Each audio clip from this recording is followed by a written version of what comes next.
n in values minus alpha pp0, okay? So, as we said before, the maximum fluctuation or the maximum absolute variation of the holes is small, because if you take the difference between these two quantities, you find something that is multiplied by alpha, that is a small number, okay? When we instead do the same analysis for the electrons in the p region,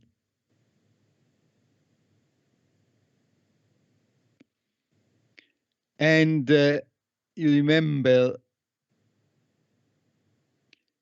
np0 here and there is equal to ni squared over pp0, okay? So if you manipulate this expression, you find that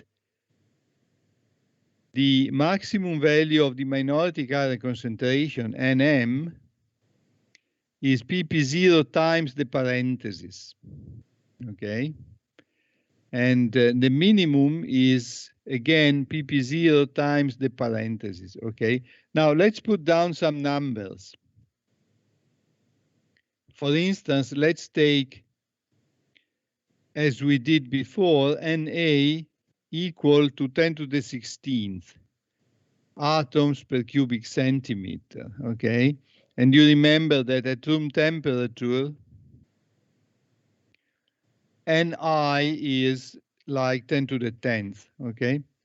So we have Ni squared, that is 10 to the 20th, divided by the square of pp0, that is 10 to the 32nd. So this ratio here and this ratio here are extremely small, much smaller than alpha, okay? So we can neglect in the first line Ni squared over pp0 squared with respect to alpha, and then we have that the maximum of the electrons is alpha times pp0. But when we go to the second line, if we neglect the ratio with respect to alpha, then alpha is positive, we have a minus, we find that the minimum of m is negative, which is a contradiction because Nm is positive definite, okay? So we must say the minimum n is 0, okay? So now we have the possibility to compare the maximum relative variation of the majority carriers, that is 2 alpha, and this is very small, with the relative variation of the minority carriers, okay? Now, if we take the difference between n maximum and n minimum, and then we divide by n p0, that is the maximum relative variation, we have this number, and this number is much, much, much larger than that of the majority carrier concentrations, okay? Remember, this ratio here is enormous, okay?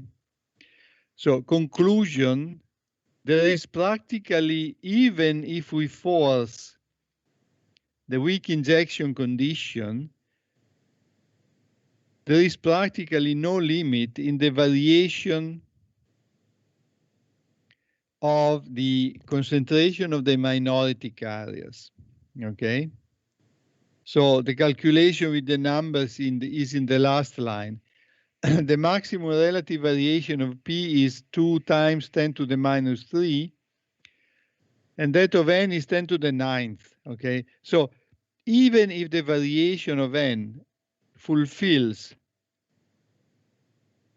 the constraint of being of the order of 10 to the 9th, we are still within the weak injection condition, okay? It is easily checked. But the variation of N can be enormous. That means that the derivative of n can be enormous. And this is why the diffusive term can be large. Okay?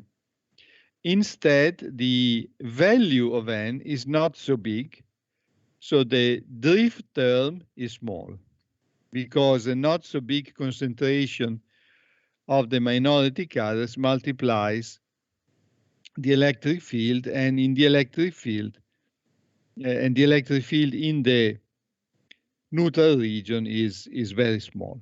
Okay, so this concludes the second issue. We have justified the approximation of using only the diffusive term for the minority carriers in the neutral region, so we can now complete the analysis. You remember at some point we have been able to calculate Jn of O minus. Jn of O minus is this coefficient.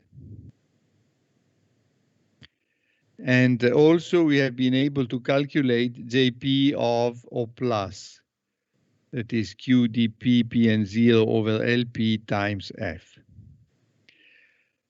Then you remember that the total current density J in the structure is equal to Jp at O plus Jn at O minus plus the mysterious, so to speak, recombination current. The recombination current, you remember, is the integral between O minus and O plus of the net recombination term. For the moment, we don't know it because the net recombination term depends on the concentration of the carriers in the space charge region, and these concentrations were not calculated so far. Okay, so Ju is not known for the moment. In any case, we can take the two expressions of Jp and Jn, we put them together, we collect the electron charge, and we collect F. You remember F is a dimensionless quantity that is the exponential of QV over KT minus 1. Okay? So all the remaining coefficients are put together, and of course, the product of Q times this parenthesis has the same units as J, so it is a constant current density. We give it a name. We call it Js. It is a positive quantity that is called the saturation current density of the PN junction. It is also possible to give Js another expression because it is written here in the second line, because you remember that Pn0 is equal to Ni squared over Nd. So we take out Ni squared. Similarly, Np0 is equal to Ni squared over Na. So we take out again Ni squared, and we have Nd here and Na there. Then you remember that the diffusion length of the holes is the square root of the product of the diffusion coefficient dP times the lifetime. So if you simplify between numerator and denominator, you find that in the first fraction, there is the square root of dP over tau p. And in the second fraction, there is the square root of dn over tau n, okay? The second expression of Js is more convenient because it makes it more explicit the dependence of Js on temperature, okay? In this expression, you remember Nd and A are constant. They do not depend on temperature because we assume that we are in the complete ionization condition. The diffusion coefficients do depend on temperature because they are proportional to mobility, so they slightly decrease with temperature, okay? But also tau P and tau N have some dependence on temperature. So there is a sort of compensation between the dependence of dP and the dependence of tau P. And similarly between that of dN and that of tau N. And finally, we have the square root. So the square root makes the dependence even weaker. Okay, so in conclusion, we can say that the quantity in parentheses in this expression of Js depends very little on temperature. On the other hand, you remember Ni depends exponentially of temperature. Remember the Arrhenius plot that we examined about the dependence of Ni on temperature. And here we have Ni squared. So the dependence is even stronger, okay? So essentially the saturation current of the p-n junction depends on temperature through the square of Ni. And this dependence is very, very strong, okay? You remember at some point when examining the properties of the semiconductors, we said the square of the intrinsic concentration is very important to determine the losses of an integrated circuit, because in an integrated circuit, we have always some junction that is reverse biased, okay? So the reverse current is a loss. And we shall see in a minute that the reverse current contains Js, the saturation current, okay? So for semiconductors like germanium, in which Ni is, for instance. In conclusion, after defining Js, we can write the expression of the current density of the p-n junction in a compact form. It is equal to Js times this exponential of Qv over Kt minus 1 plus the recombination current Ju. Then we remember that we have been using a one-dimensional approximation. So the current is simply given by the current density J times the cross-sectional area A of the junction. Okay. In order to get to this point, we made so many approximations, okay, that it is convenient to check whether the expression that we have found makes any sense, okay? And of course, in order to check it, the first thing to do is to check whether it fulfills the equilibrium condition. So to check this, we set V equal to 0, okay? When we set V equal to 0, the exponential is equal to 1. It cancels the other one, so the first part of the expression of J is 0. And also, you remember, when we have V equal to 0, that is the equilibrium condition, due to the detail balance, all the recombination and generation terms balance each other, which means that U is also 0 at equilibrium. So the integral will be 0 and Ju will also be 0. So this expression does fulfill the equilibrium condition. Still, Ju is mysterious. So in equilibrium it is 0, but what happens when we go in a non-equilibrium condition, okay? So in order to examine that, we take two possible cases. One is direct bias. So we take a positive value of V large enough to have that QV over KT is much larger than 1, okay?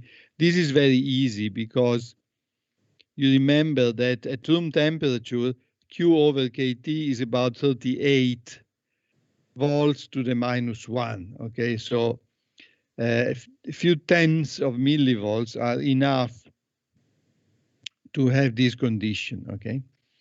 When the exponent is very large, the exponential term dominates.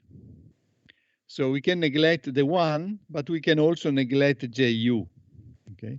So in the direct bias condition, we obtain the very well-known exponential relation of the IV curve of the PN junction, and we simply neglect Ju, okay? So Ju is difficult to calculate in the direct bias condition, but it is not necessary to do it, okay? The other condition is when V is negative. So let's consider a case in which V is sufficiently negative to make QV over KT much smaller than minus 1, okay? So in this case, the exponential becomes negligible, and the first term here becomes minus Js, okay? So it becomes a constant. On the other hand,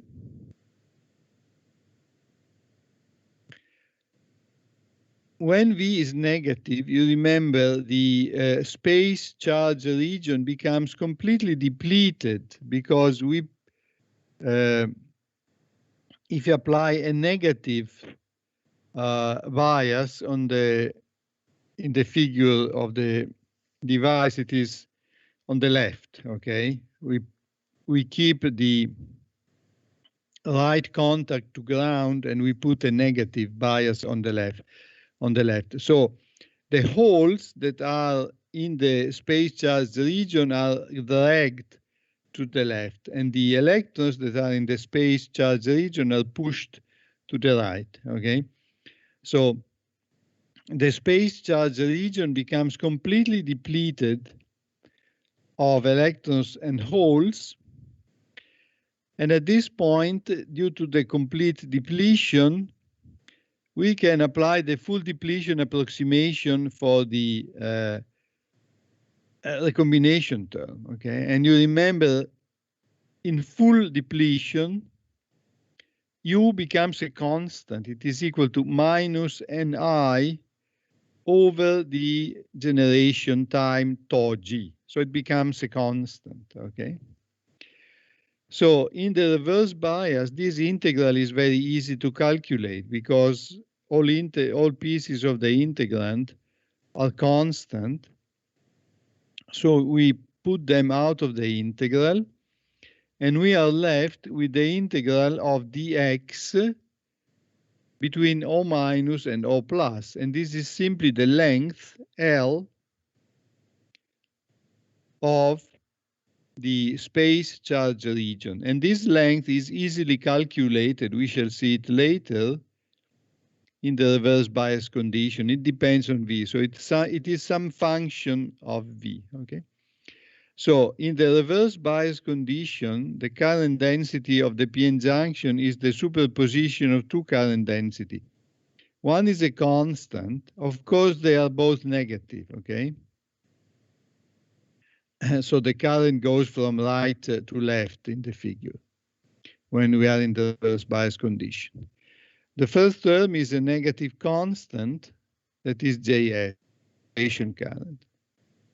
The other one is also negative, it is Q and I over tau G times L. So it depends on the bias. L becomes larger when the bias V becomes more and more negative. Okay, so which one prevails?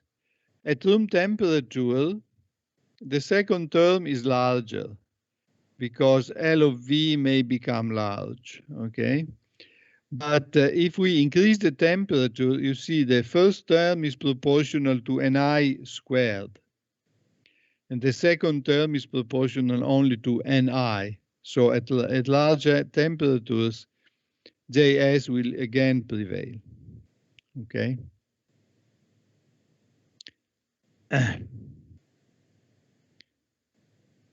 Or just to add something, what happens when we have a V that neither fulfills this condition nor this one? Okay, so what happens for the values of the applied bias that are near the origin? Okay, near the origin, these two approximations are not applicable, and near the origin there is an approximate method to calculate Ju. Okay, we are not going through it, but it is possible to calculate Ju near the origin with some approximations.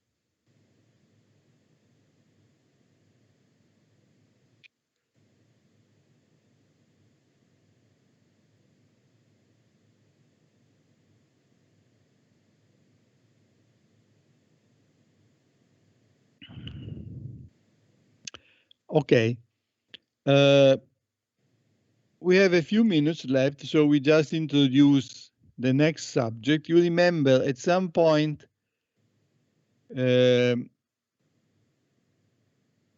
we said when we are in the reverse bias condition here, the space charge region is fully depleted, and we can approximate U with this constant, okay? But we can do better in the reverse bias condition, because if we have a region that is fully depleted, that is the space charge region, the only contribution to the charge density is due to the dopants. But the concentrations of the dopants are given, okay? So substantially, we have a one-dimensional problem in which the distribution of charge is fully given. So we can solve analytically the Poisson equation because it's just, we have just to integrate twice, okay? So what we do now is considering the reverse bias condition in the approximation of full depletion of the space charge region, okay? And we simply take an approximation for the charge density that is the one that is shown in the upper part of this figure. Again, the vertical lines mark the positions that this vertical line here corresponds to the position O plus. So its distance from the origin is equal to Ln. And the other one on the left is corresponding to O minus, okay? And the two other vertical lines are the contacts. So if you consider the distribution of charge, again, you have the two external regions that are neutral. So we take the charge density in the neutral region of the p-type on the left equal to 0. It is the thick line here. And similarly, we take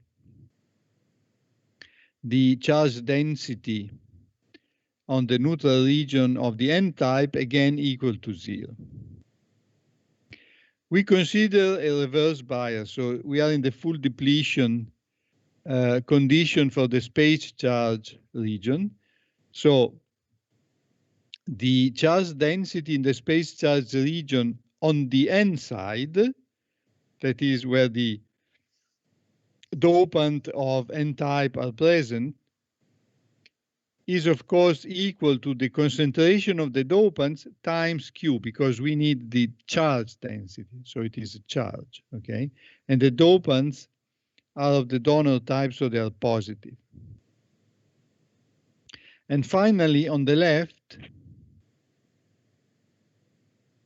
we have minus QNA, okay? So we are considering an approximation in which the charge density of the device is, as we say, piecewise linear.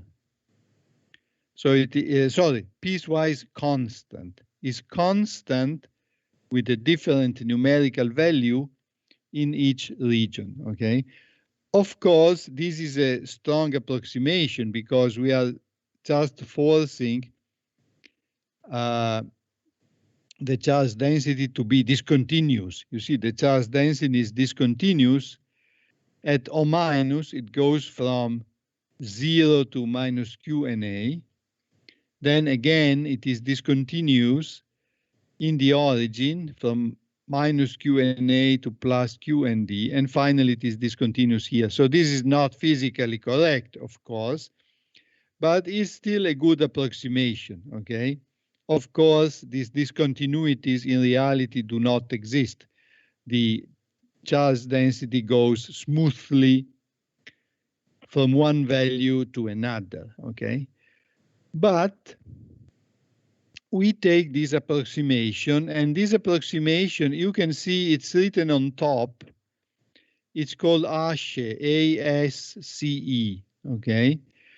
The meaning of ASCE, it will be written somewhere later, okay? The meaning of ASCE is abrupt space charge edge, okay? That means the edges, the charge density at the edges of the space charge region are discontinuous, okay? Abrupt space charge edge. So now we stop here and we shall continue simply by integrating the Poisson equation for this given charge density. Okay, so we shall start again in 10 minutes.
Okay, so we start again.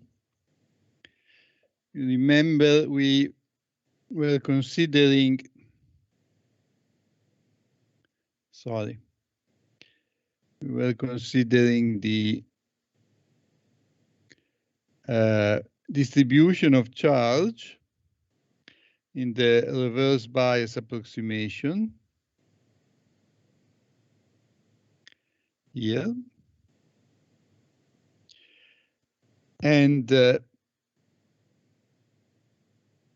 when we start from the distribution of charge, we can immediately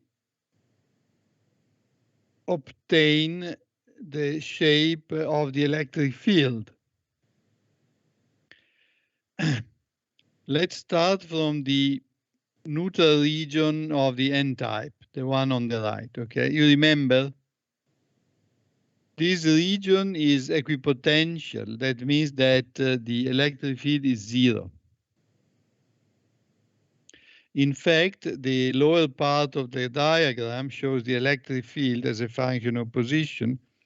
The electric field is zero in the neutral region of the n-type and also on the left in the neutral region of the p-type. Now, what is the relation between the electric field and the charge density? You remember from the Maxwell equation, we have the divergence of the displacement vector is equal to the charge density. So the displacement vector is equal to the product of the permittivity times the electric field. And the divergence in one dimension is equal to the derivative with respect to x.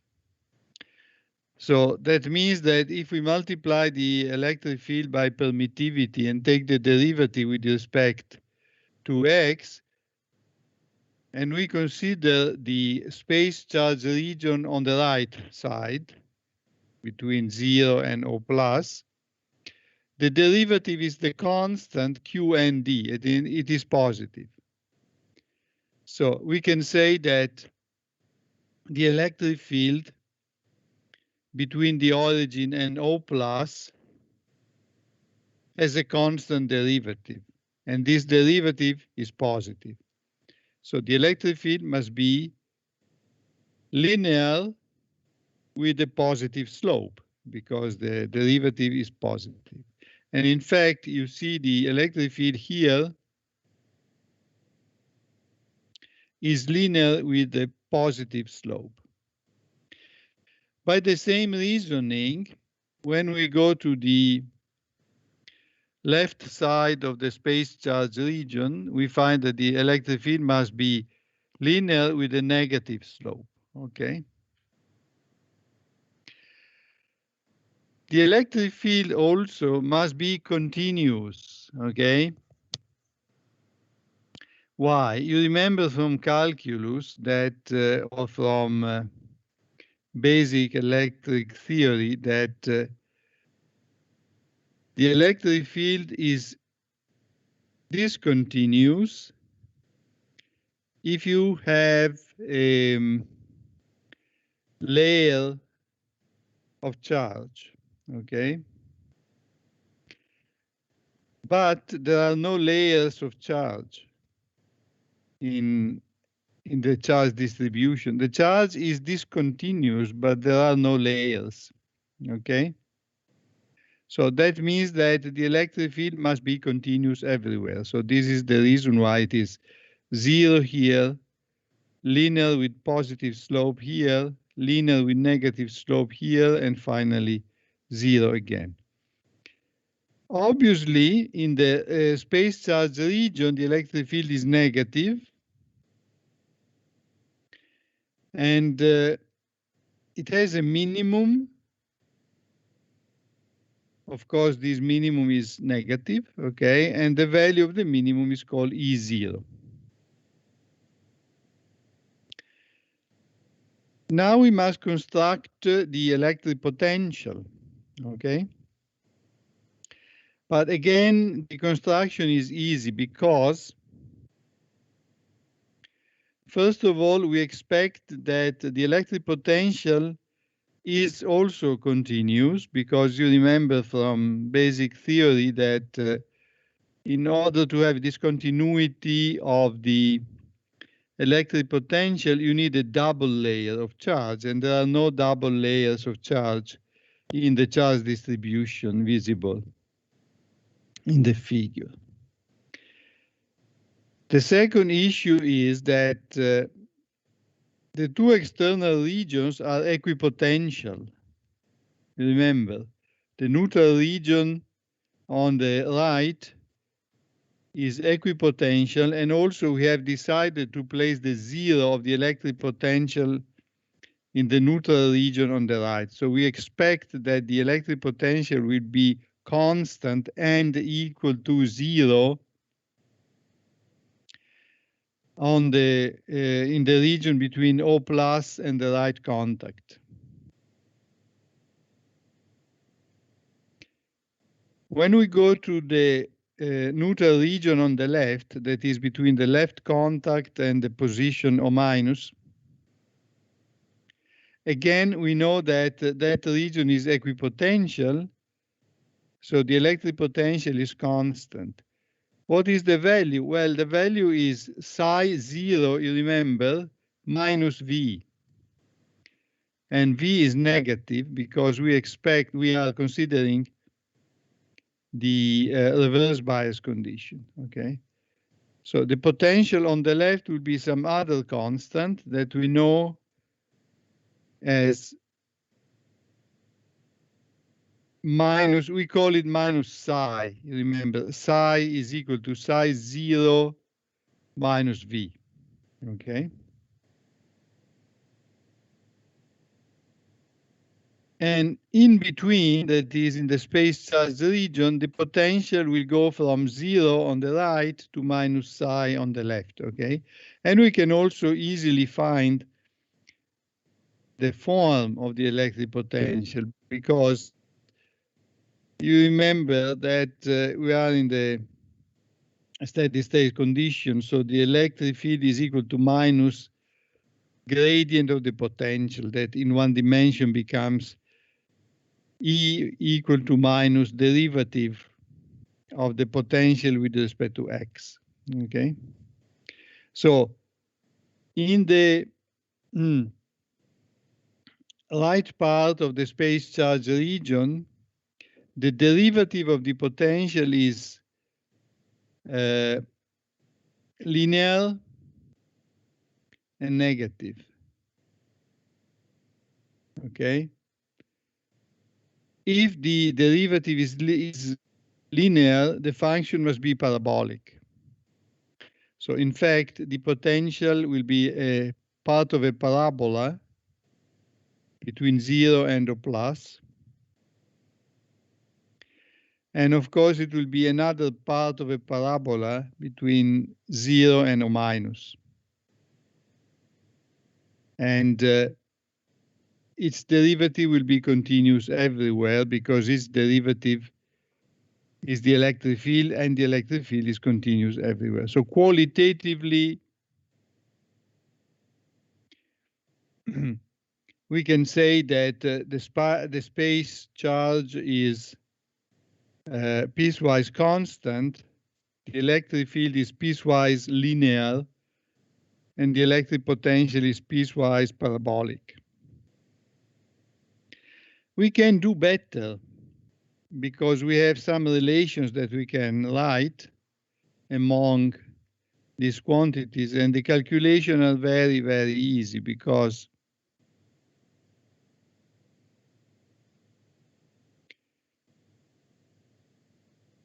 you remember we are in the reverse bias approximation, so reverse bias condition, so V is non-positive, okay?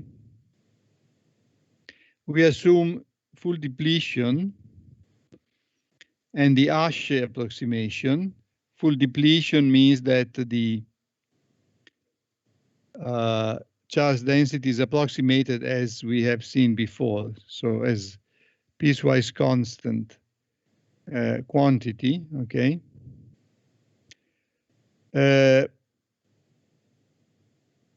you remember the derivative of the electric field is piecewise constant. So if we are on the right part of the space charge region,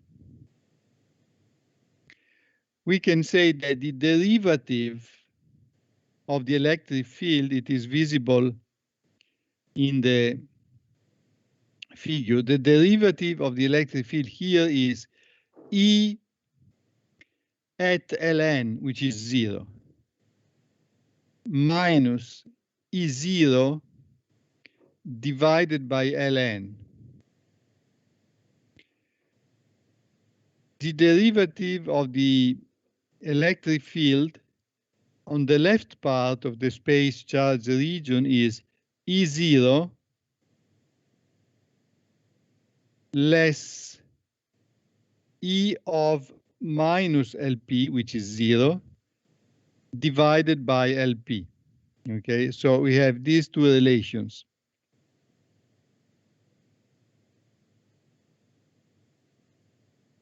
So the derivative on the right part is this and must be equal to the charge divided by the permittivity of the semiconductor. The derivative on the other side is equal to the charge minus Q and A, again divided by the permittivity of the semiconductor. Okay. E of Ln, E of minus Lp are 0. So we have this relation. We find E0 and E0, that is the value of the electric field in the origin, can be written in two different ways, depending on whether we are using the first equality here or the second one. So if we use the first equality, the electric field in the origin becomes equal to minus Q and D over the permittivity times Ln. If instead we use the other one, we have E0 is equal to minus Q and A over permittivity times Lp. Okay, of course, it is not possible yet to calculate these quantities because E0 is not known, Ln is not known, and Lp is not known. We know only the coefficients, okay?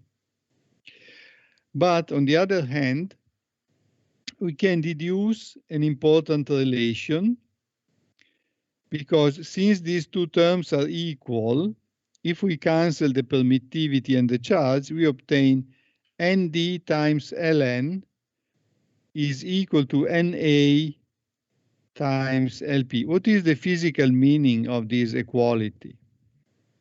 The physical meaning is this.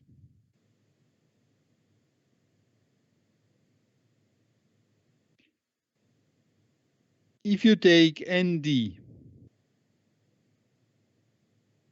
multiply it by Ln, and then you multiply it again by the area of the device in the cross section, you obtain the total number of charges associated to the donor atoms that are present in the space charge region. I say it again, you multiply Q and D times the length Ln times the cross-sectional area. So the cross-sectional area times Ln is the volume of the space charge region between the origin and O+. If you multiply by the charge density, you find the total number of charges in it. Then, if you go on the other side, you take Q and A, multiply it by Lp, and again you multiply it by A, the cross-sectional area, you obtain the total charges associated to the acceptor atoms in the space charge region. You remember that globally, the device is neutral, electrically neutral, okay? So Neutrality means that the total number of positive charges must be equal to the total number of negative charges that are present. Okay, so this relation here, Nd times Ln equal to Na times Lp, represent charge neutrality of the device. Of course, we don't multiply by Q, we don't multiply by the area because they are equal to each other, okay? But this equality represents the charge neutrality. Now we go to the next step. We calculate the potential, okay? So we remember that in one dimension, the derivative of the potential with respect to x is equal to minus the field. So if we integrate that relation over the space charge region, we obtain on the left phi at Ln minus phi at minus Lp, but of course this difference is the drop in the electric potential over the space charge region, and this is psi, okay? Then we integrate on the right, and then we have the integral of the electric field, but the electric field in the space charge region has a triangular shape, so the integral of the field is just the area of the triangle. So the base is Lp plus Ln. The height is 0, and then we divide by 2.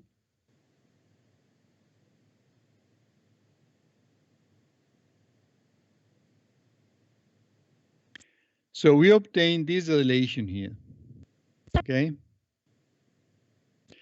Now, it is important to notice that E0 can be expressed in two different ways in terms of either Ln or Lp. So E0 depends on Ln or Lp. We already have a relation between Ln and Lp. And if we introduce the expression of E0, any of them here, we obtain a second relation between Ln and Lp. So we have two relations, algebraic relations, involving Ln and Lp. So we can calculate Ln and Lp eventually. So how can we do it? Well, Ln plus Lp can be written in two different ways, okay? We can leave Ln alone here.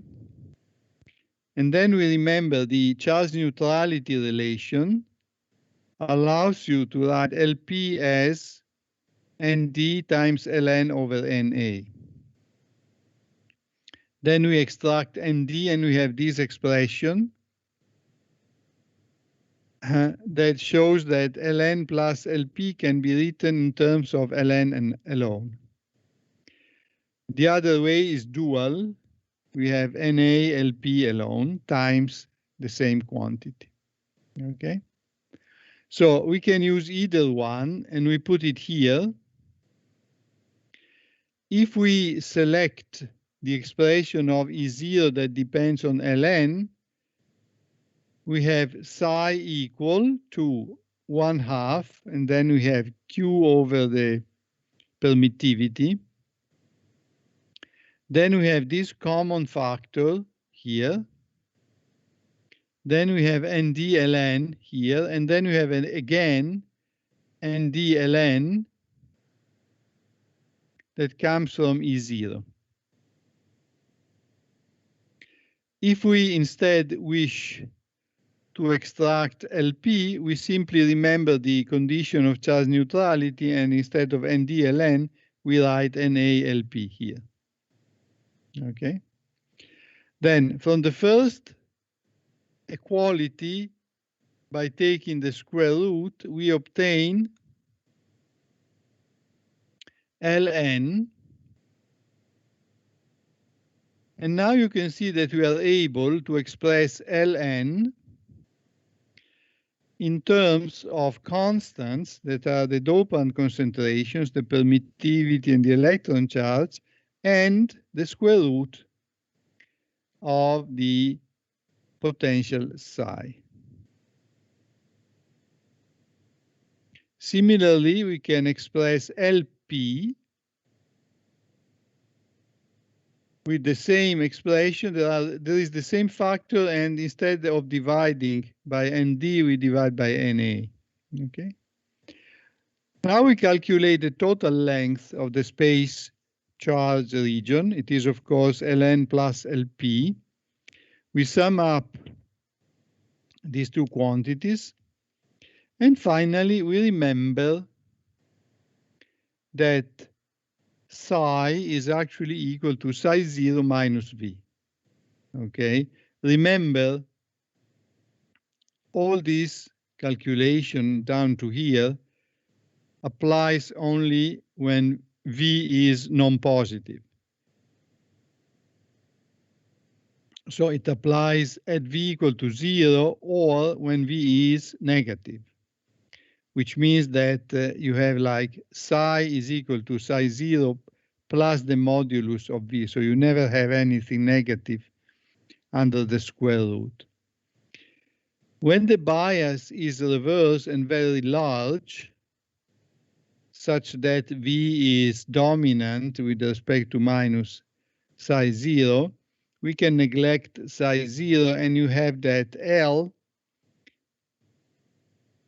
is practically proportional to the square root of the absolute value of the applied voltage, as we anticipated at the beginning of the analysis of the p-n junction.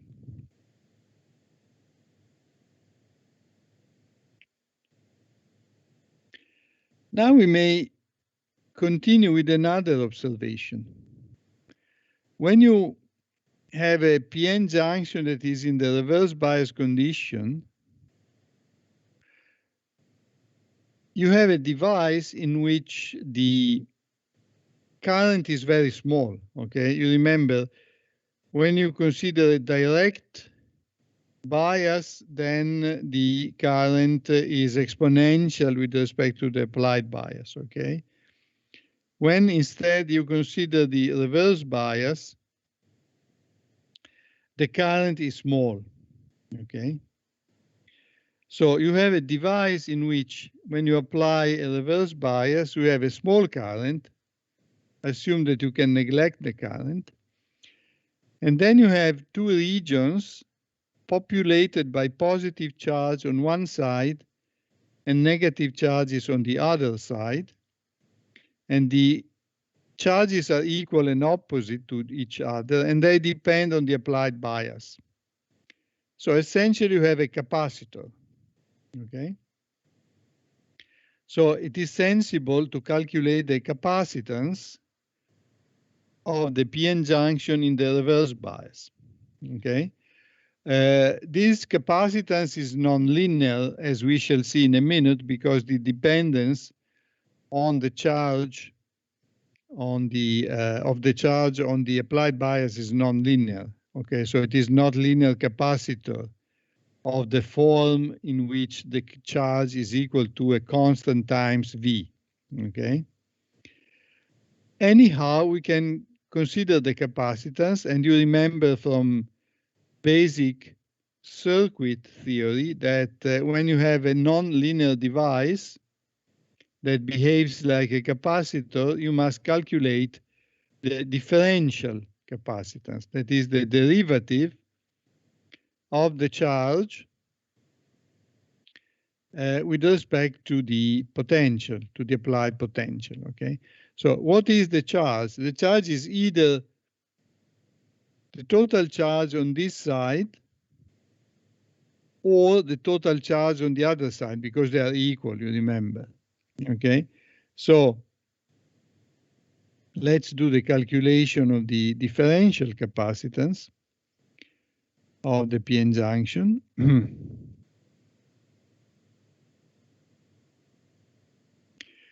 Since we are considering a one-dimensional structure, instead of considering the charge that is present in the space charge region, we consider the charge per unit area. So we simply do not multiply by the area, okay? So the symbols QP and QN that are visible in the first line here indicate the charge per unit area that is stored on the left side or on the P side of the space charge region, and Qn indicates the charge per unit area that is stored on the right-hand side. Of course, they are equal and opposite to each other. It follows then when you calculate the differential capacitance, you take the derivative of a charge per unit area with respect to a voltage.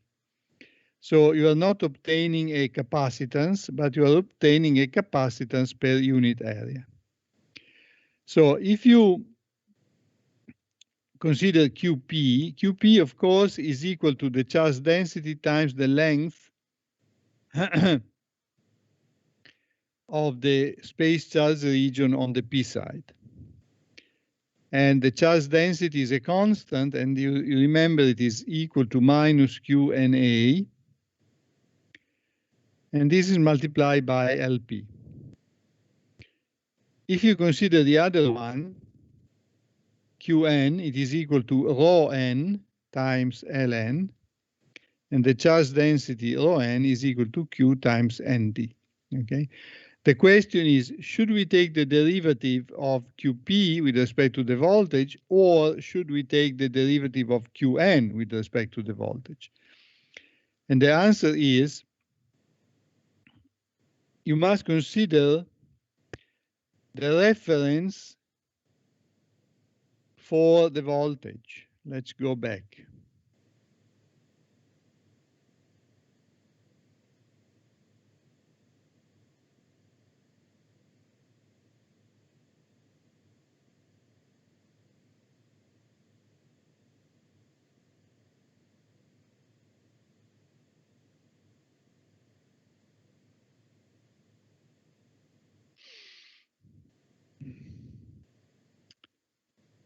Where is it?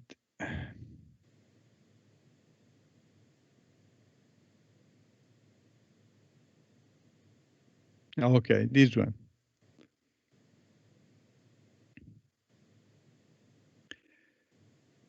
You take the reference of the voltage. You remember the arrow points here to the contact on the P side, okay? So when you take the derivative with respect to V, this implies that you are keeping the right contact to ground, and you change the left contact by dV. If you change the left contact, then you must consider the variation of the charge on the left contact, okay? So you must take the variation of voltage and the variation of charge on the same side of the junction. If you don't do that, the sign of the capacitance will be wrong.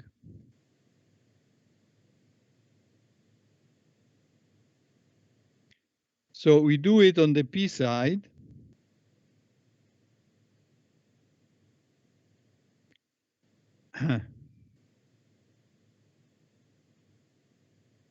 So we take the derivative of QP over dV.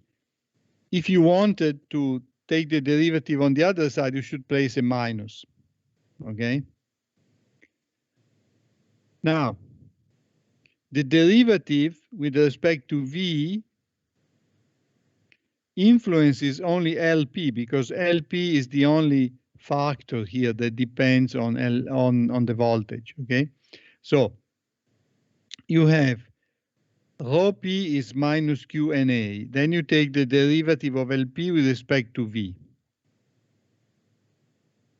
Then you remember that psi is equal to psi 0 minus V. So you absorb the minus into the differential and call it d psi. And then you have Na, put it inside because you have an expression that gives you Na over Lp with respect to psi. So essentially you take the derivative of this. Okay, you put Na here and then you take the derivative of this with respect to psi. Of course, you obtain a square root of psi in the denominator by doing so.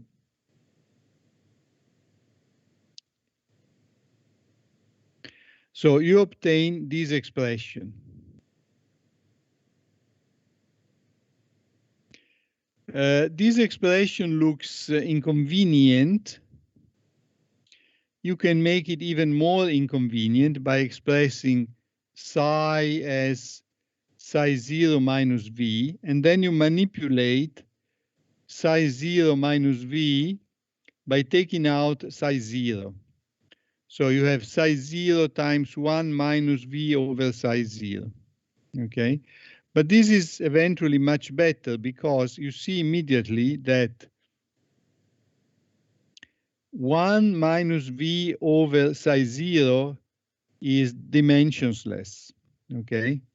So all the remaining factors are constants having the same units as C, okay? So you can collect all the constants as indicated below, and you have C0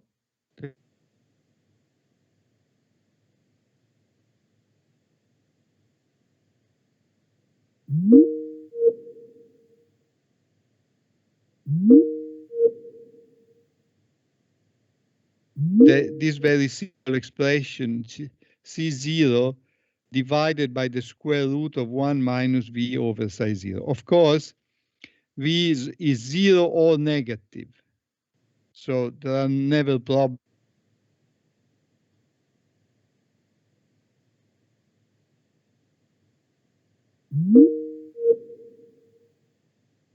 in 1 second. If you take the inverse capacitance and you square it, okay, so essentially you take the inverse of this expression and you square it, okay, you obtain this.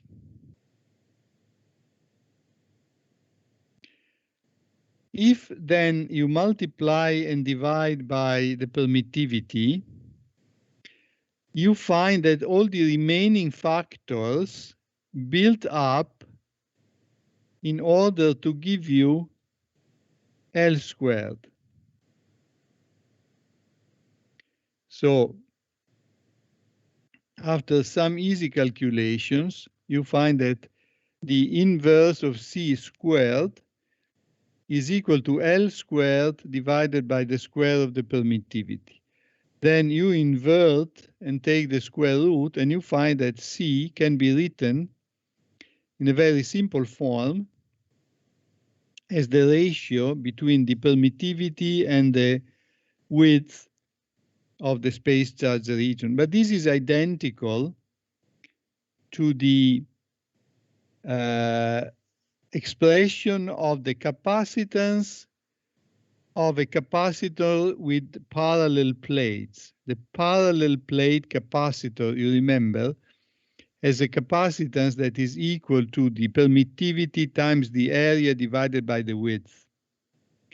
Here you don't have the area because we are considering the capacitance per unit area, but anyhow, the capacitance is equal to the permittivity divided by the width of the capacitor, exactly as this should be in the parallel plate capacitor. The difference is that in the linear case, the width is a constant. It is the width of the dielectric material, okay? In this case, L is a function of the applied bias, so it is still a nonlinear, although the expression is very simple, the device is a nonlinear device.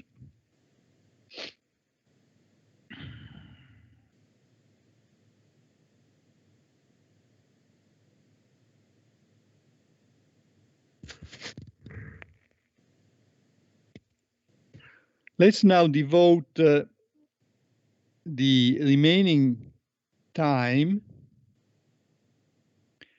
to consider some quantitative relation of the p-n junction. So let's see the numerical values of some interesting quantities of the p-n junction. As usual, we take the constant dopant of the p-type equal to 10 to the 16th, and the other one equal to 10 to the 15th, okay? We consider room temperature, so as usual, we have Kt over Q is 26 millivolts, the intrinsic concentration is 10 to the 10th, NP0 is 10 to the 4th, Pn0 is 10 to the 5th, and as you remember very well, the built-in potential is about 0.65 volts, okay? Now let's consider the mobilities, okay? We take experimental values of mobility like those that we have shown in the curves a few lessons ago. We must consider the mobility of the minority carriers, you remember.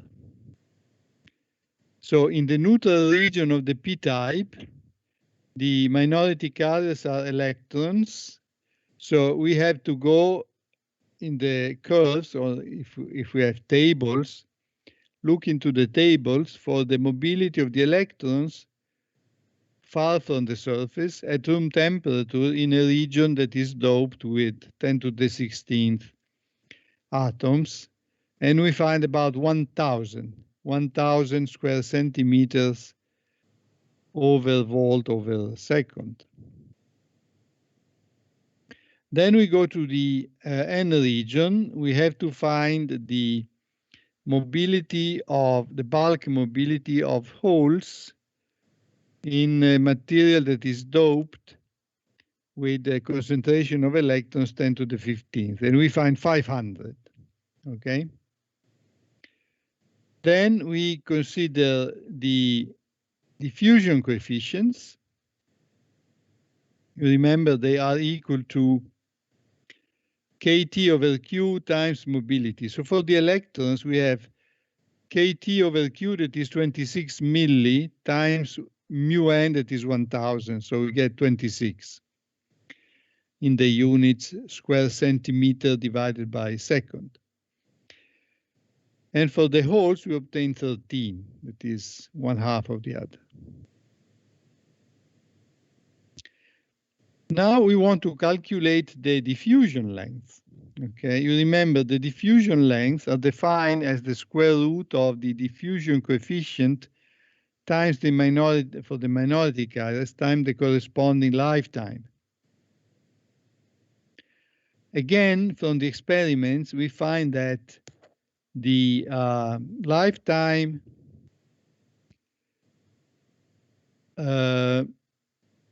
of the electrons and also that of the holes are similar, and they are equal to some microseconds. This is for a very purified crystal of silicon, okay? Typical of purification, typical for the manufacturing of the semiconductor devices. So tau n, for tau n, we take 5 10 to the minus 5th second.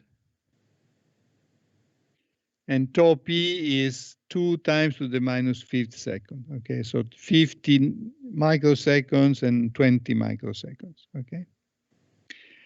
Then we combine these values with those of the diffusion coefficients, and we find that the diffusion length for the electrons is 360 microns. That is enormous. Compared to the scales of the modern devices, 360 microns is a very, very large extension. And similarly, LP is 160, which still is very large. Okay. Remember, it will be useful to remember this when we consider the bipolar transistor. Just remember that Ln and Lp are very large with respect to the other typical lengths that appear in the theory.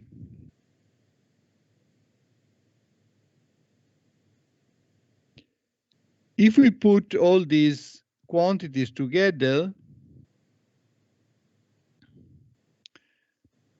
we can calculate the saturation current. And with the numbers that we have just considered, the saturation current density, is 14 picoamps per square centimeter, okay?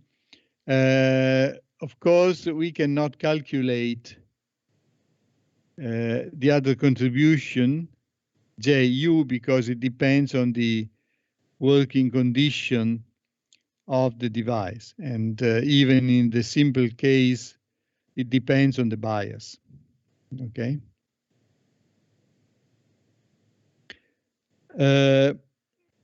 Then we try to calculate the depletion region. Again, the depletion region in the reverse bias condition depends on the bias. Okay, so the only easy calculation is to find it at zero bias. Okay, so we apply the expression for the width of the depletion region at zero bias with the above numbers. But for this calculation, we also need the permittivity. Okay, so permittivity of silicon is, remember, the absolute permittivity of a material is equal to the relative permittivity times the permittivity of vacuum. So the permittivity of vacuum here is called epsilon 0. It is 8.854 times 10 to the minus 13th farad over centimeter. The relative permittivity of silicon is 11.7. So when we put these numbers together, the length or the width of the depletion region at zero bias turns out to be about 1 micron. You remember that we assumed Na equal to 10 to the 16th and Nd equal to 10 to the 15th. So the ratio between Ln and Lp is 10. Again, we can calculate the differential capacitance per unit area. Again, we can calculate it at zero bias, that is the simple case. It is equal, considering the formula of the parallel plate capacitor, as the permittivity of the semiconductor divided by L at zero bias. It turns out to be 11 nanofarad per square centimeter. Okay. Before we stop for the intermission, I just wanted to go back for 1 second to the condition of charge neutrality.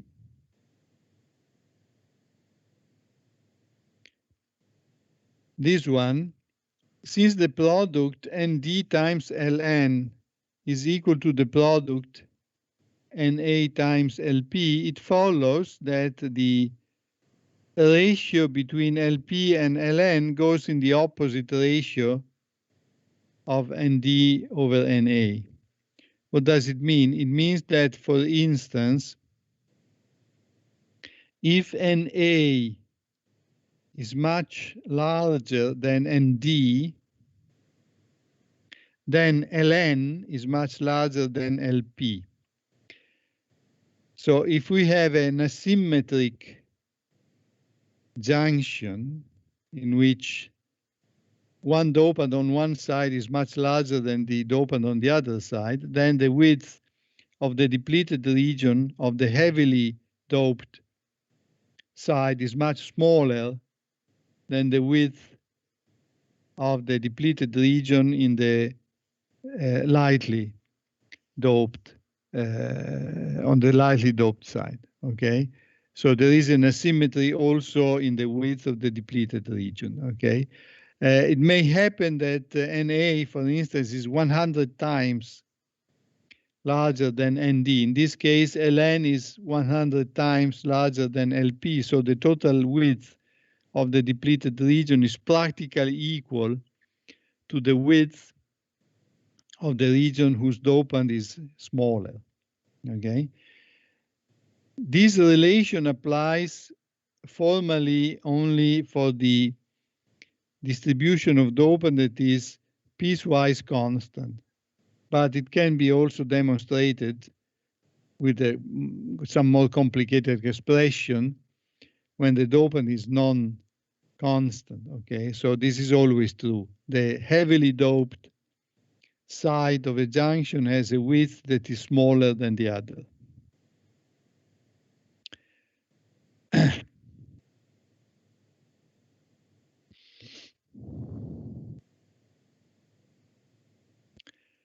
So probably this completes the analysis of the, no, it does not, but we don't have time. So we start the intermission now, and we shall resume in 10 minutes.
Okay, so the last part of the PN junction that we want to examine is the behavior of the device when we have a condition of reverse bias in which the electric field is so high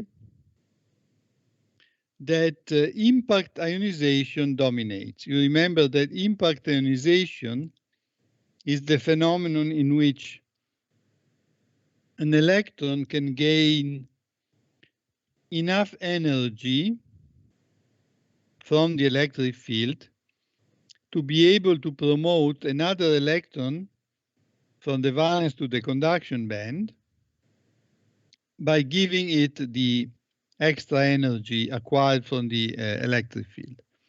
And similarly, a hole can do the same thing. This condition is called impact ionization, and in the space charge region of a PN junction in which we are in the reverse bias condition, so that the electric field is very high,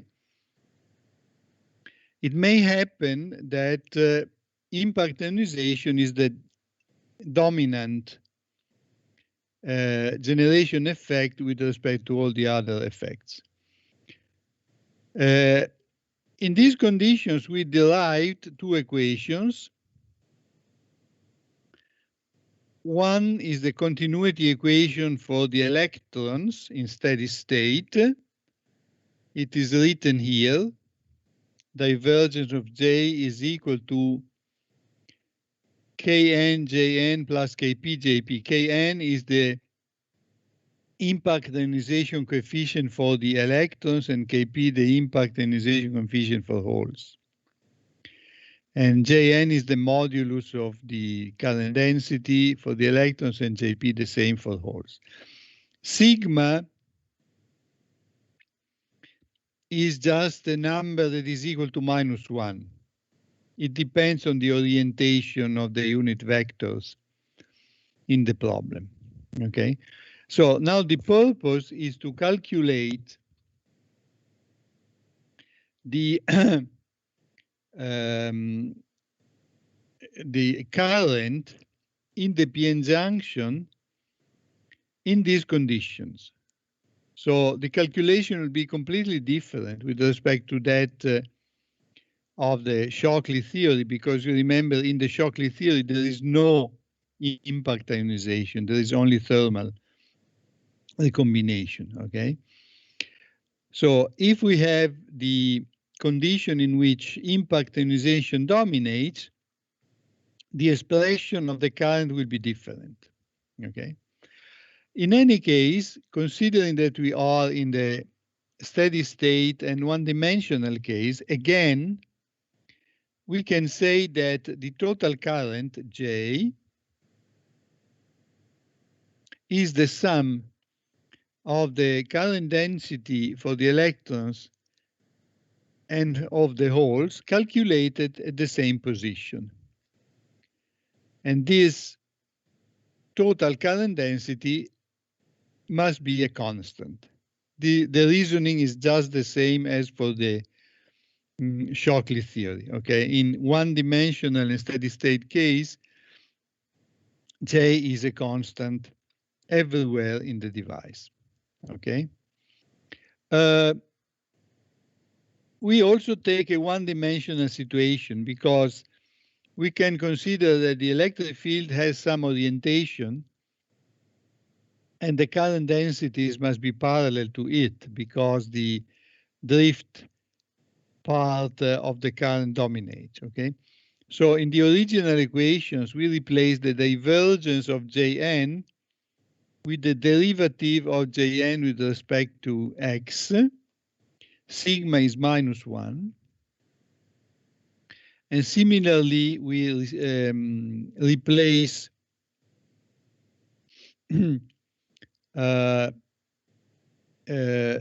the divergence of Jp with the derivative of Jp with respect to x, okay? If you look at these two expressions, the two derivatives, essentially we have mathematically a system of two first-order differential equations in the unknowns Jn and Jp. And these two equations are coupled with each other because at the right-hand side of each equation we have both Jn and Jp. Then these equations have coefficients, and the coefficients are Kn and Kp. And Kn and Kp depend on the electric field. You remember that the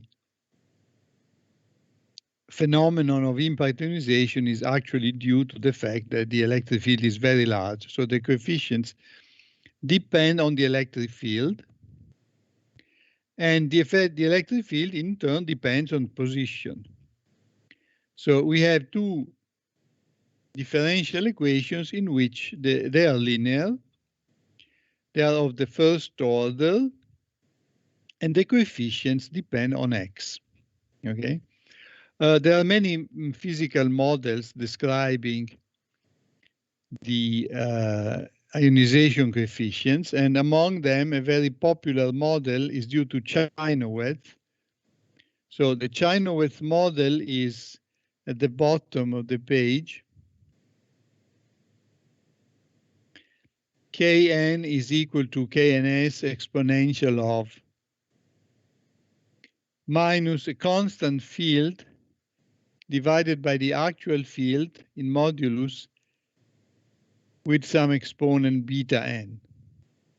And the same for Kp. In any case, we assume that the Poisson equation has been solved so that the electric field is given. The electric field depends on position, and as a consequence, Kn and Kp also depend on position. Okay, so we have to solve these two equations, but we have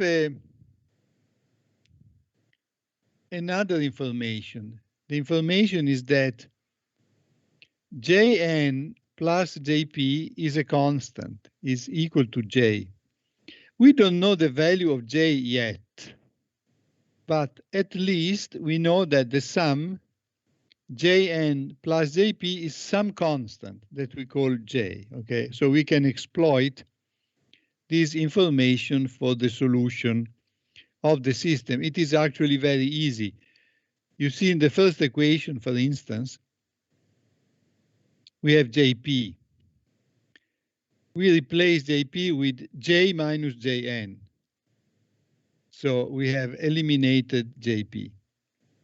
And we can do the same in the other equation. So we consider, for instance, the equation due to the associated to the electrons. We have derivative of Jn with respect to x is equal to Kn Jn plus, and then Kp multiplies, instead of multiplying Jp, it multiplies J minus Jn. Then we collect Jn.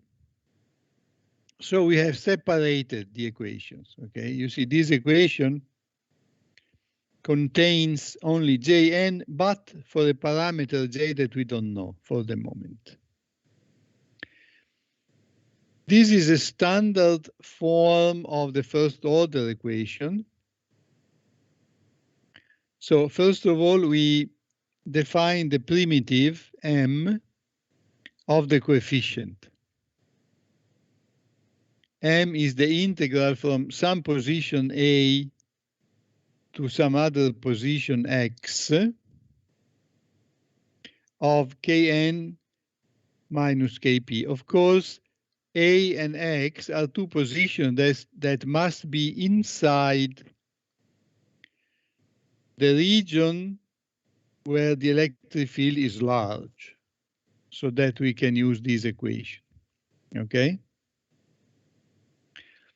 Obviously, M at A is 0 by definition, okay? Then we bring this term to the left, so we have derivative of Jn with respect to x minus,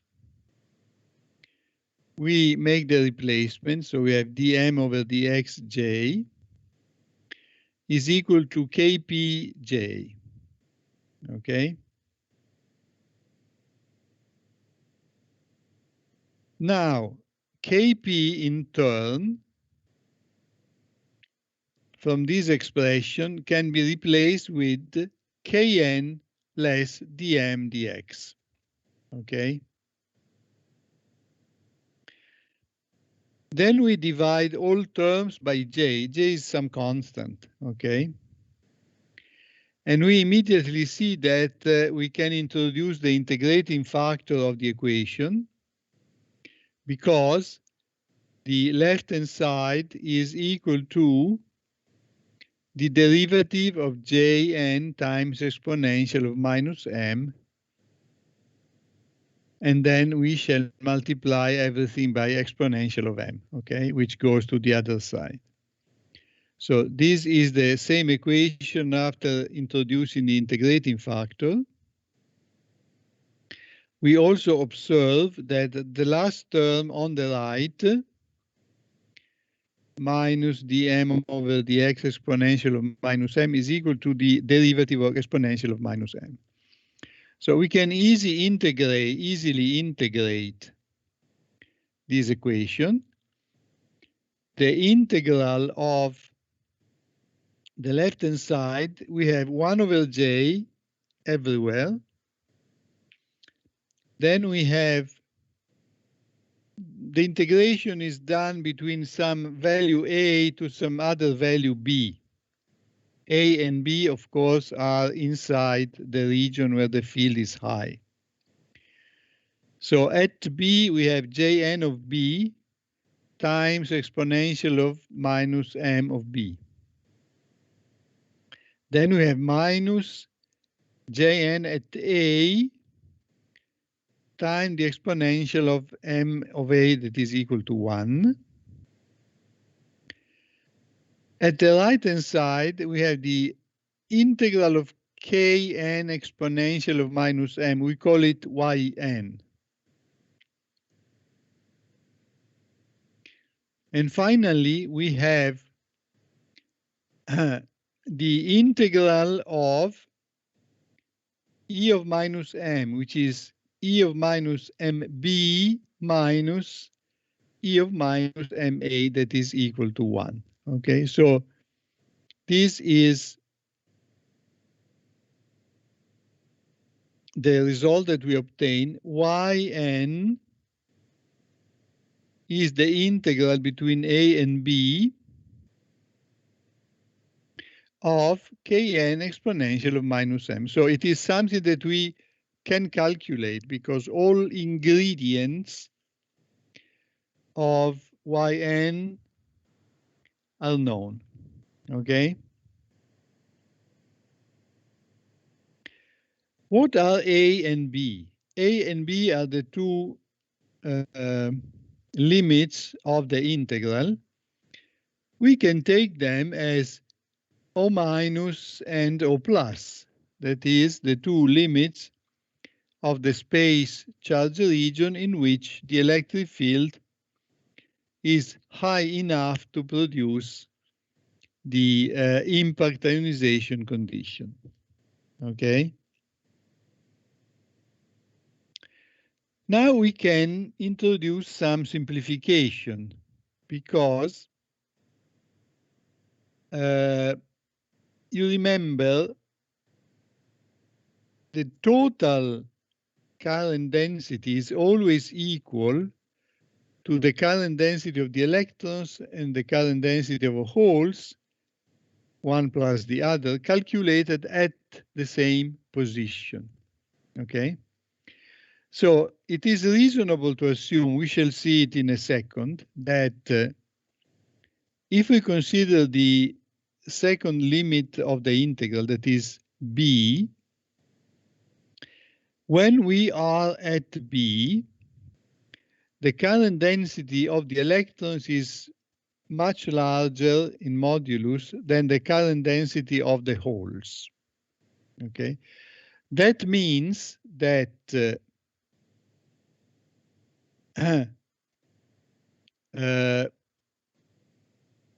Jn of B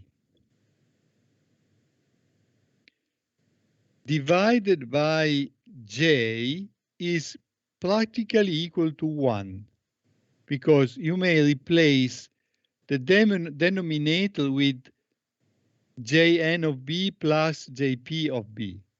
And then you apply the condition that Jn of B is much larger than Jp of B. So Jn of B divided by J is equal to 1. At this point, this exponential of minus mb kills the other exponential on the other side. So the two exponentials cancel each other. Also, the denominator of the other fraction, j, can be replaced with Jn of B, because Jn of B is much larger than Jp of B. Okay, so here you have the ratio Jn of A divided by Jn of B. We define a quantity that is the inverse ratio, Jn of B divided by Jn of A, and we call it the multiplication factor. Okay, so here you have the inverse multiplication factor. The exponential and the exponential have gone. You bring the minus 1 to the other side, and you simplify eventually the complicated relation as 1 less 1 over mn equal to yn. Okay, so this is the general relation that we find after solving for the currents in the condition of impact ionization of the junction. Okay. Of course, considering that Jn of B is very large, we assume that the multiplication factor is some positive number that is also large. Okay, so we now consider three possible cases, but before that, we must justify why we have made the assumption that Jn of B is much larger than Jp of B. So we need a figure for that.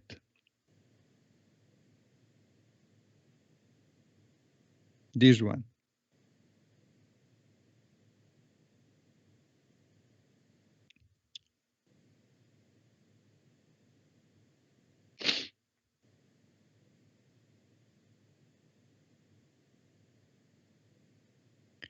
Okay.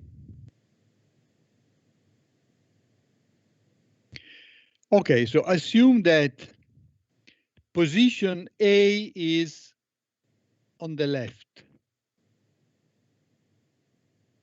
Position B is on the right. EC and EV are, as usual, the lower edge of the conduction band and the upper edge of the valence band. They are not horizontal because there is an electric potential that is applied. Okay, so we assume that, for simplicity, that the electric potential is linear, so it bends the edges of the bands like you see in the figure. Now consider one electron that is injected from the left into this region. This region has a very high electric field. And we have a conservative case. So the total energy of the electron subjected to the external field is conserved unless the electron undergoes a collision and releases some energy to something else. okay? So we have an electron that proceeds to the right at constant total energy. This electron is accelerated by the field. You remember that the distance of the total energy from the bottom of the conduction band is the kinetic energy. So initially, the electron has a small kinetic energy because there is a small distance between the total energy and the edge of the band. But going to the right, the electron is accelerated by the field, so it gains kinetic energy. At this point here, the electron has a large kinetic energy. So in this position, the electron collides with another electron that was initially in the valence band. So the first electron loses energy and goes down in the conduction band. The other electron is promoted into the conduction band. So at this point, you have two electrons in the conduction band, but at the same time, you have one hole in the valence band. And this hole, of course, is the state that has been left empty by the electron that went into the conduction band. So the two electrons, since the electric field is still there, are accelerated to the right. And at the same time, the hole is accelerated to the left. The two electrons, after some time, promote two more electrons from the valence band. So we have 4 electrons, okay? So you can immediately understand that we are producing a chain reaction. We started with 1 electron, then we have 2, 4, 8, and so on, okay? So eventually, when we have crossed all the space where there is a large electric field, we inject a few electrons from the left, and we obtain many electrons on the right-hand side. This is the reason why the current density at position B is much larger than the current density of the electrons at position A, because there are so many electrons at B and not so many electrons at A. But the chain reaction occurs for the holes in reverse. So there are not so many holes on the right initially, and many holes at position A on the other side. So for the same reason, the current density of the electrons at B is much larger than the current density of the holes at the same position B. Okay, so this is the origin of the simplifications that we introduced.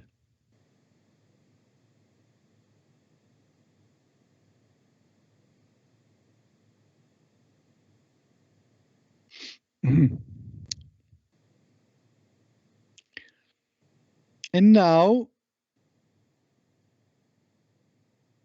after obtaining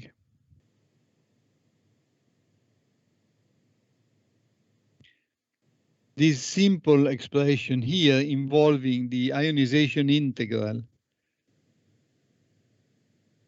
and the multiplication factor, we consider different possibilities.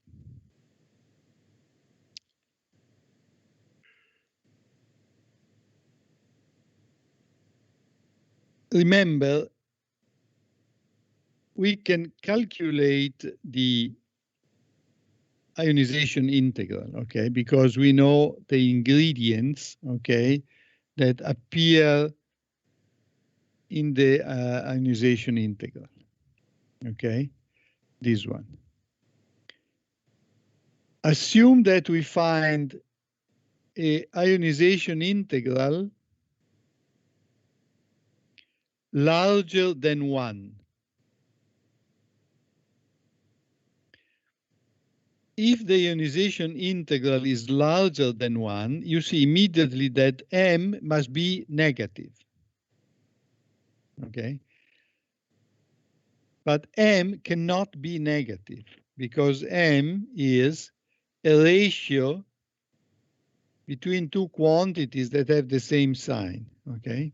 So if we find that the electron ionization integral is larger than 1, we state there is something wrong in the calculations. Okay, we shall see why.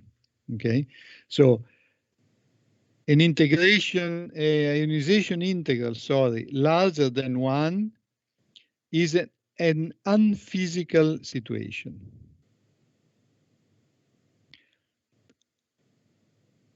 Let's consider the other case. We find the ionization integral exactly equal to 1. So if yn is equal to 1, in order to fulfill this relation, Mn must be equal to infinity. It means that if we inject a current density of electrons at A that is arbitrarily small, we find a finite current density on the other side. So Mn equal to infinity is by definition the condition of the avalanche, the condition in which we have such a chain reaction that you have a finite current on the right with no current entering on the left. Okay? So the condition of avalanche is defined when as the condition in which the ionization integral is exactly equal to 1. The final possibility is that the ionization coefficient is smaller than 1. In this case, Mn is some positive number. So that means that you have some reaction, some chain reaction, but not enough to produce avalanche. Okay? So the three possibilities are summarized in here. Okay? What does it mean that we can find some unphysical condition for the ionization coefficient? Simply, we may calculate the ionization integral using a reverse bias that is too negative, okay? Such that it is impossible for the device to reach such a value of the reverse bias. And this is impossible because the avalanche condition occurs at a negative voltage that is smaller in modulus than the voltage with which we calculate the integral, okay? So we have the possibility of finding unphysical results because we do the calculation on the paper, but the device will behave differently, okay? In general, impact ionization is some effect that we don't want. We prefer not to have impact ionization because we don't want the breakdown of the device due to avalanche. Avalanche corresponds to an uncontrollable increase in the current density, and this increase will increase the temperature also of the junction, and the junction will be damaged eventually by the avalanche condition. So we don't want it, okay? So how can we prevent this condition to occur? Well, the easy solution is to prevent the electric field from increasing too much. Okay, so we must design the PN junction in such a way as to have an electric field in the reverse bias regions that is not too high. Okay, and the easy solution is to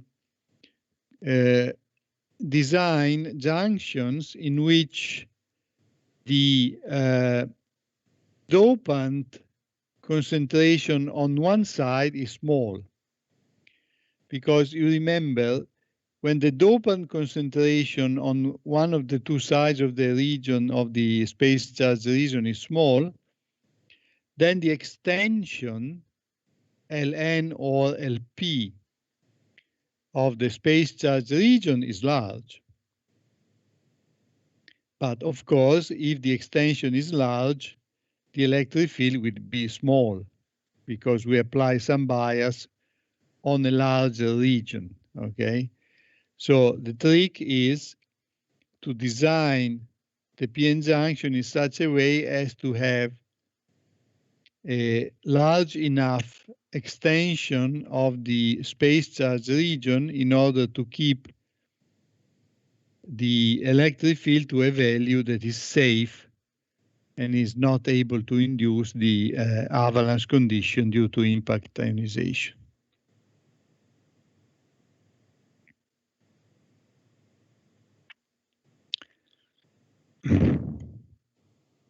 Of course, we can repeat the analysis using the whole current, but the outcome is identical.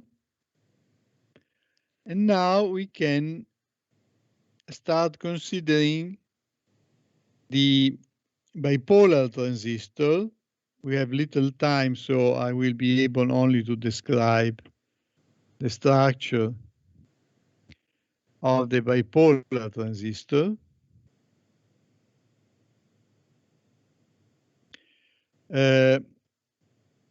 In essence, the bipolar transistor is made of two PN junctions put together. And of course, there are two possibilities to do this. One possibility is shown on the left. You see we have two PN junctions in which the n-doped region is sandwiched between two p regions, okay? So this architecture is called PNP, bipolar transistor. The other one is shown on the right, and of course it is called NPN, bipolar transistor. The region that is intermediate is called the base region. The two external regions are called respectively emitter and collector regions. In these figures, the bipolar transistor seems to be symmetric.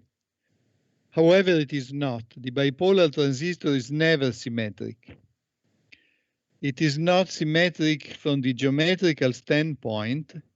In general, the region of the emitter is much smaller than that of the base, and the region of the base is smaller than the region of the collector, geometrically.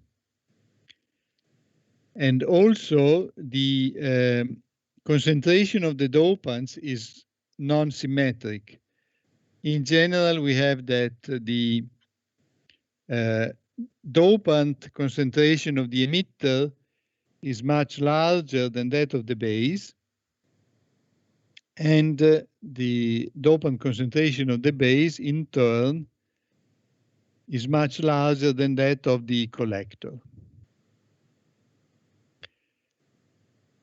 Since the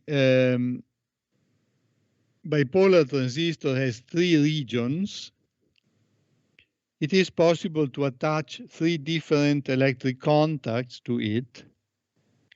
So if you look at the figures, the contact that is attached to the base is indicated with B, The other two contacts are respectively E and C. So in total, we have three contacts. So we have two independent voltages and two independent currents, okay? For the calculations, it is convenient to consider the base contact as the reference, okay? So if you look at the left part of the figure, you see that the p-n junction formed by the the emitter and the base parts is subjected to a voltage that it is called VEB. We need two letters to distinguish between the voltages. Okay, so VEB is the emitter base voltage, and the reference for that voltage is the same as for the p-n junction. You see the arrow of VEB points towards the P region. In turn, the current entering the emitter is called IE, and again the arrow points into the emitter because it is a P region. Still considering the PNP type, we have the other voltage that is called VCB, and the arrow points towards the collector contact. We have the collector current IC that whose arrow enters the P region of the collector, and instead the base current IB, it's a current that is related to an N region, so the arrow comes out from the contact. Of course, by Kirchhoff law, the sum IE plus IB plus IC must give you 0, okay? So with these directions of the currents, it is IB equal to IE plus IC. If you now look at the right-hand side, in the NPN architecture, the base is the contact of the base is on the P region. And for this reason, the two voltages are oriented with the arrows entering the base region. So the two voltages are called VBE and VBC. The base current IB has the arrow that enters the base, and the emitter and collector currents IE and IC have the arrows that come out from the contacts, okay? We shall see that we can treat the bipolar transistor as a replica of the p-n junction, so to speak. And because of this, we consider again the simplified form of the dopants that is constant in each region. So if you look at the dopant of the left part for the PNP architecture, you see the diagram of the net dopant distribution. The net dopant distribution, as you remember, is donor less acceptors. So in the base region, there are only donors.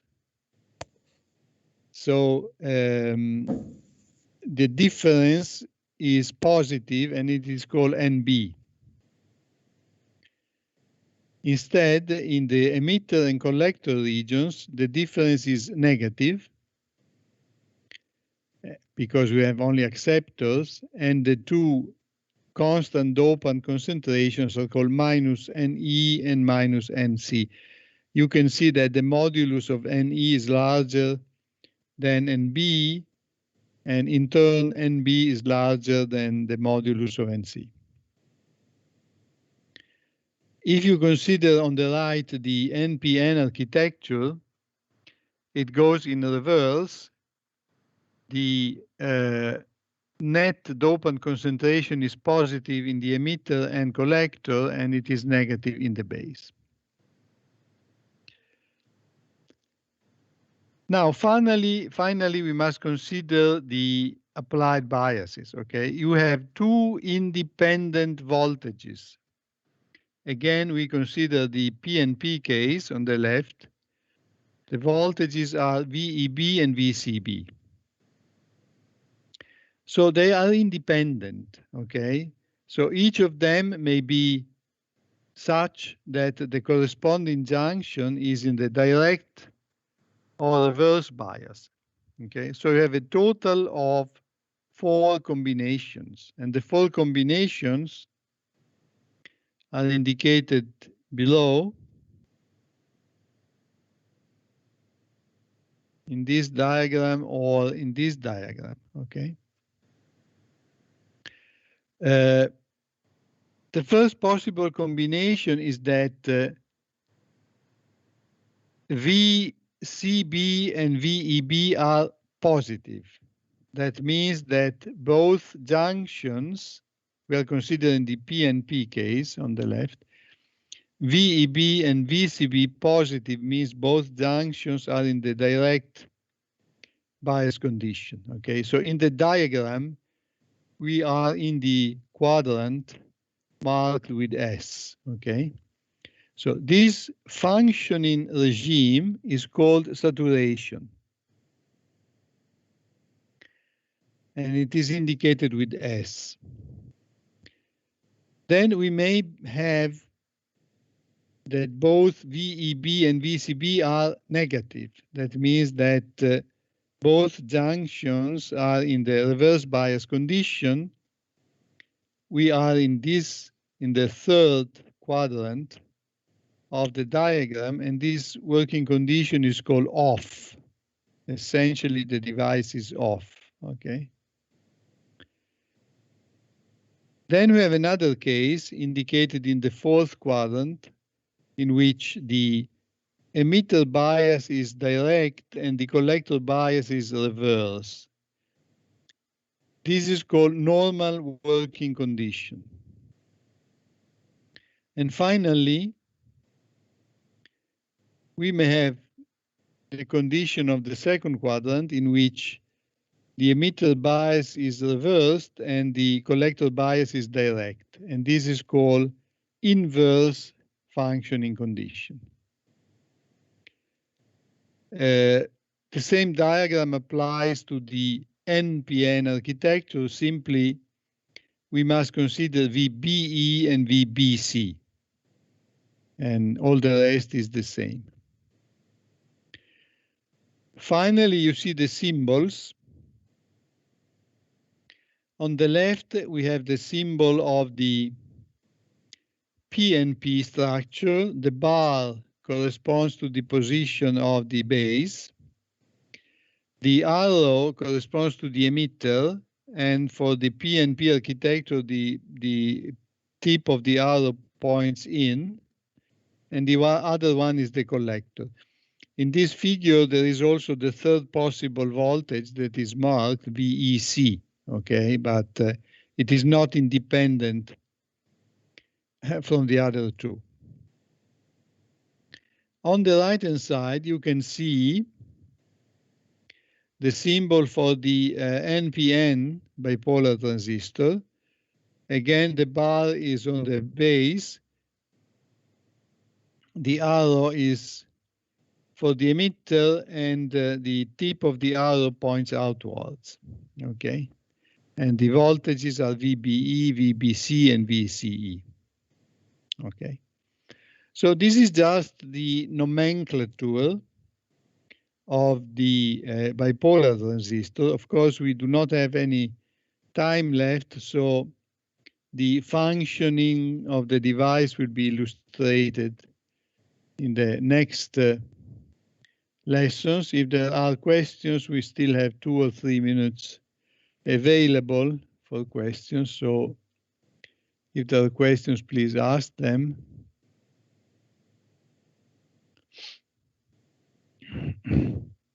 Otherwise, we shall meet again on Thursday.